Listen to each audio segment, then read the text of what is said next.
Okay,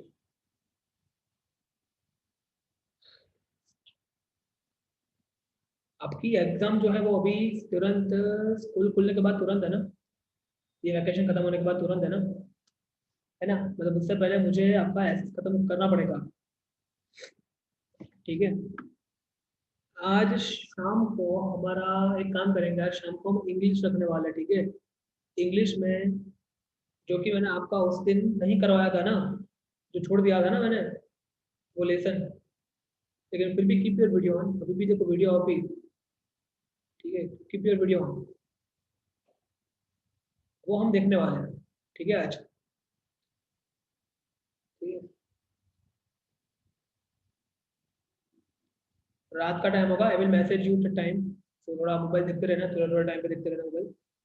अभी मतलब message कर ही दूंगा, 9 सवा 9 बजे के आसपास होगा, ठीक है?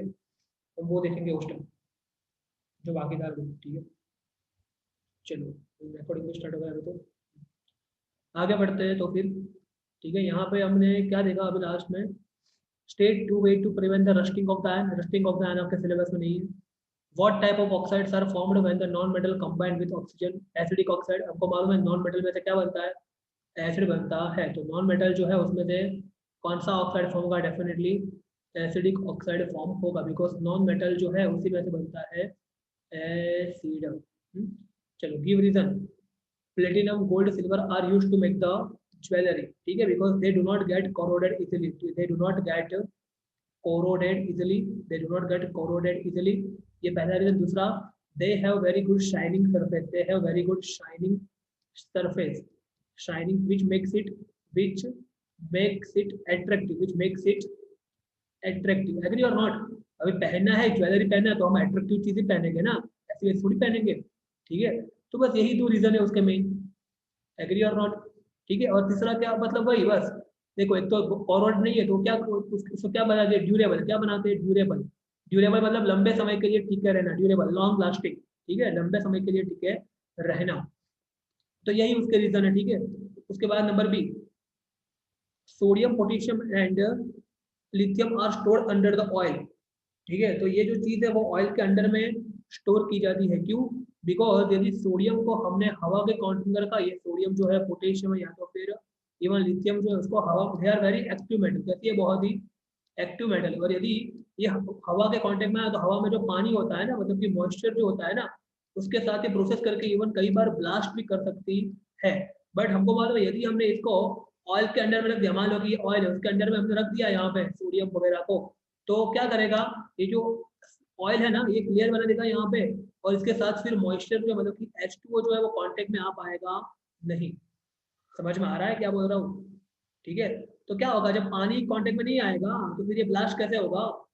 समझ में आ रहा है? तो ये उसका रीजन है, इसलिए they are kept under the oil. ठीक है, और ऑयल और kerosene. Aluminium is a highly reactive metal, yet it is used to make the utensils for the cooking. ठीक है, उसका रीजन क्या है? एल्यूमिनियम जो है हाईली एक्टिव है, सही बात है, बट फिर भी यूटेंसिल्स बनाने के लिए यूज होता है। उसका रीजन क्या है? तो उसका एक रीजन क्या है? They are very good conductor of heat. Good conductor of heat. ठीक है, दूसरा उसका लाइट वेट। क्या? उसका लाइट वेट। याद करो, एल्यूमिनियम जो है ना वजन में एकदम हल्का होता है, रिमेंबर इट। ठीक है, दूसरे मेटल यदि आप यूज करोगे तो दूसरी मेटल इतनी हल्की होती ही नहीं। यहाँ पे एक हाथ में घर में कॉपर होता है ना, कॉपर का तांबा वो लेना, और एक हाथ में एल्यूमिनियम लेना। Aluminium is very much lighter. समझ में आ रहा है? कम, बहुत हल्का होता है। और दूसरा, हीट का अच्छा कंडक्टर है। तभी तो होना, हीट का अंदर कंडक्टर होना चाहिए, नहीं तो क्या हुआ? यहाँ मान लो गैस है, उसके ऊपर आपने खाना रखा, ठीक है, अंदर पकाने के लिए रखा, और यहाँ पे हीट का कंडक्टर नहीं है, तो अंदर हीट पहुंचेगी ही नहीं। और आपका 2 घंटे बाद भी आपका खाना ऐसा का ऐसा होगा, तो ये चलेगा आपको? भूख लगती है तो तुम्हारे 10 मिनट के अंदर खाना चाहिए, मम्मी कितनी बार खावानो हजू बनू नहीं, ऐसा करते हैं ना आप लोग। ठीक है, और कई लोग तो ऑनलाइन भी खाते हैं। तो भूख लगती है तो मतलब जल्दी हमको खाना चाहिए। ठीक है, तो डेफिनेटली जल्दी खाना चाहिए हमको। तो कैसा होना चाहिए? कंडक्टर अच्छा होना चाहिए। ठीक है, they should be the good conductor of heat. Agree? तो ये दो रीजन है इसके, remember it, very important question. आगे देखते हैं। Carbonate and sulphide ore are usually converted into the oxide during the process of extraction. तो अब इसमें तो क्या आंसर दो, देखो, बिकॉज जब हम इसको, एक सेकेंड,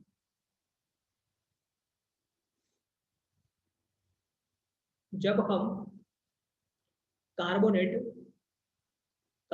मतलब क्या होता है, CO3 - 2, और सल्फाइड मतलब क्या होता है, S - 2, उसको जब हम ऑक्साइड के फॉर्म में कन्वर्ट करेंगे, मतलब कि O - 2 में कन्वर्ट करेंगे, उसके बाद तो हम उसका रिडक्शन करवा पाएंगे ना। समझ में आ रहा है कि नहीं आ रहा? तो इसी के लिए, बिकॉज हमको क्या चाहिए, प्योर मेटल चाहिए। क्या चाहिए हमको? प्योर मेटल चाहिए। तो प्योर मेटल जो है उसके लिए हमको हमारी मेटल कौन से फॉर्म में होनी चाहिए, ऑक्साइड के फॉर्म में होनी चाहिए, क्योंकि उसके बाद हम उसका रिडक्शन कर सकते हैं। बट ऑक्साइड के फॉर्म में लाने के लिए यदि कार्बोनेट या सल्फाइड के फॉर्म में है तो उसको पहले ऑक्साइड के फॉर्म में कन्वर्ट करना पड़ेगा। ठीक है, बस तो यही यहाँ पे लिखना है, उसका अकॉर्डिंगली यहाँ पे आंसर लिखना है। तो carbonate and sulfide ore are usually converted into oxide form, because once it is converted into oxide form we can easily do the reduction process and we can get the metal. Okay, तो इसीलिए carbonate या sulphide जो पहले oxide के form में convert किया जाता है। बोलो क्लियर हुआ कि नहीं हुआ? चलो आगे देखते हैं। नंबर 13 क्वेश्चन देखो। नंबर 13 बहुत ही सही क्वेश्चन है। अभी ये जो भी लड़की घर पे काम करती होगी, यदि और लड़के भी यदि कोई काम करते होगे घर पे, तो पता चल जाएगा अभी।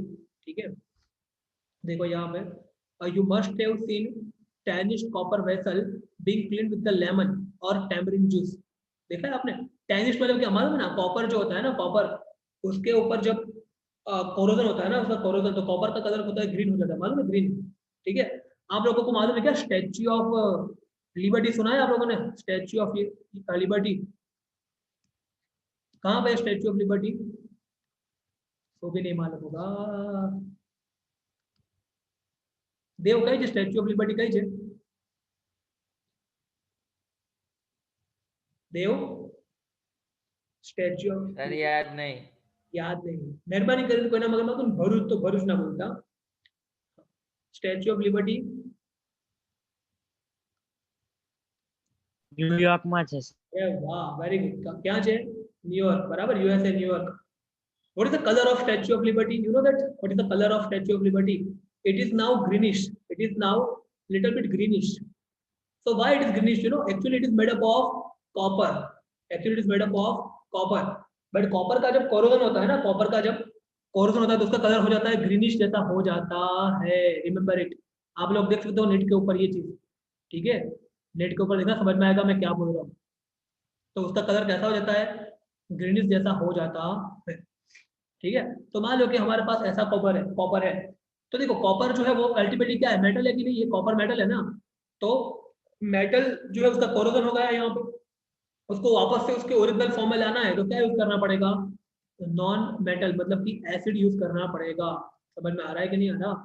तो इसीलिए हम यूज करते हैं क्या यहाँ पे, लेमन और टैमरिन, जो कि दोनों क्या है, एसिड है। ठीक है, दोनों क्या है, एसिड है। बिकॉज जब कॉपर जो है उसका जब कोरोजन होता है तो एक्चुअली देखो यहाँ पे, तो एक्चुअली कोरोजन में यहाँ पे ऑक्साइड लेना है। क्या लेना है? ऑक्साइड। क्या लेना है? तो देखो CuO ले लो। यहाँ पे Cu की वैलेंसी मान लो +2 है और O की वैलेंसी मान लो -2।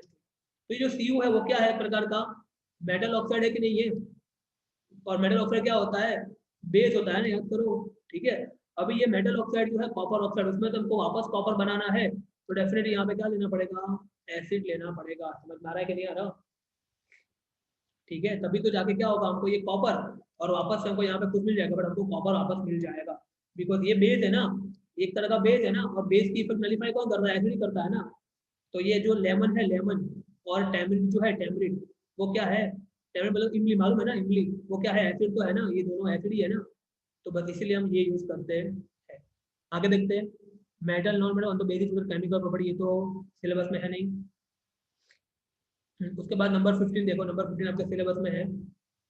ठीक है, तो नंबर 15 देखो। नंबर 15 क्या है? A man went door to door posing as a goldsmith. He promised to bring back the glitter of the old and dull gold ornament.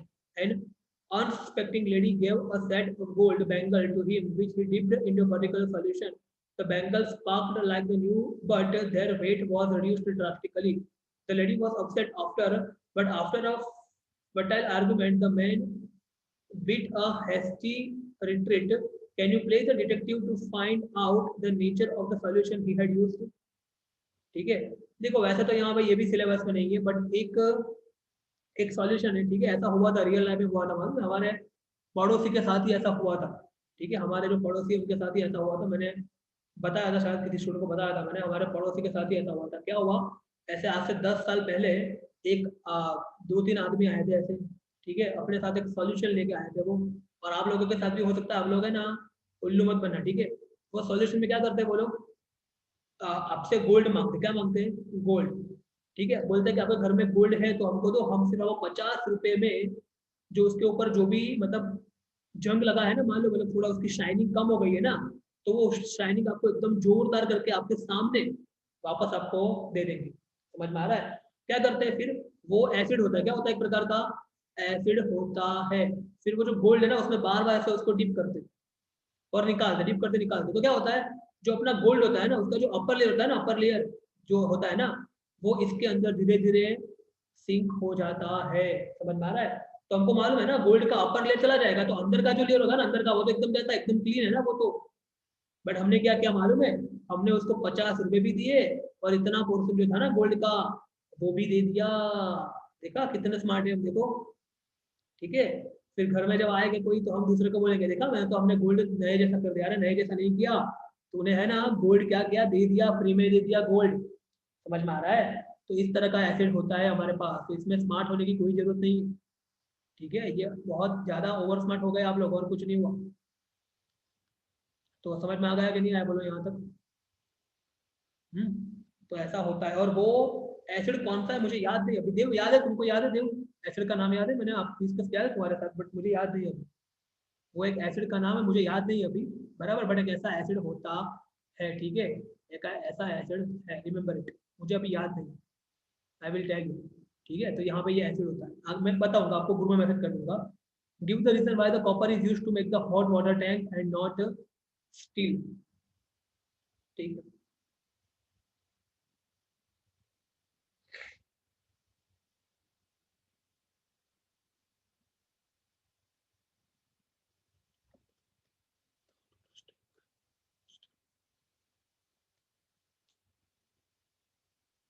ये मुझे आइडिया नहीं है, नंबर 16 मैं आपको बताऊंगा, नंबर 16 मुझे भी आइडिया नहीं है। तो ये दोनों क्वेश्चन जो है ना 15 और 16, I will come to this, okay. इसके अलावा आपको क्या करना है, read this lesson, read this chapter, और जो भी डाउट है आपके दिमाग में, आई थिंक मैंने ये चैप्टर में इंटरेस्ट तो क्रिएट कर दिया है। ये दो जो क्वेश्चन है उसको मैं डेफिनेटली आपको रात को डिस्कस कर दूंगा, ठीक है। उसके अलावा कोई भी क्वेश्चन जो भी हमारे सिलेबस में है, if you want to ask you can ask, ठीक है, ओके। अभी हमारा रात में ट्यूशन होगा, उसमें हम क्या देखने वाले हैं, इंग्लिश देखने वाले हैं, ठीक है। और कल मॉर्निंग में होगा, कल मॉर्निंग में हम क्या करेंगे, साइंस का जो चैप्टर नंबर 4 में जो भी कुछ पेंडिंग है वो खत्म करके कल हमारा केमिस्ट्री का अध्याय खत्म होगा। समझ में आ रहा है कि नहीं आ रहा। उसके बाद we will shift to maths और एसएस डेफिनेटली, और इंग्लिश समथिंग लाइक दैट। इसके अलावा चैप्टर नंबर 3 में आप लोग रीड करना, जो भी आपको डाउट है other than this two you can ask me this two doubt, we will discuss later on. इतना रखते हैं अभी यहाँ पे हम, ठीक है।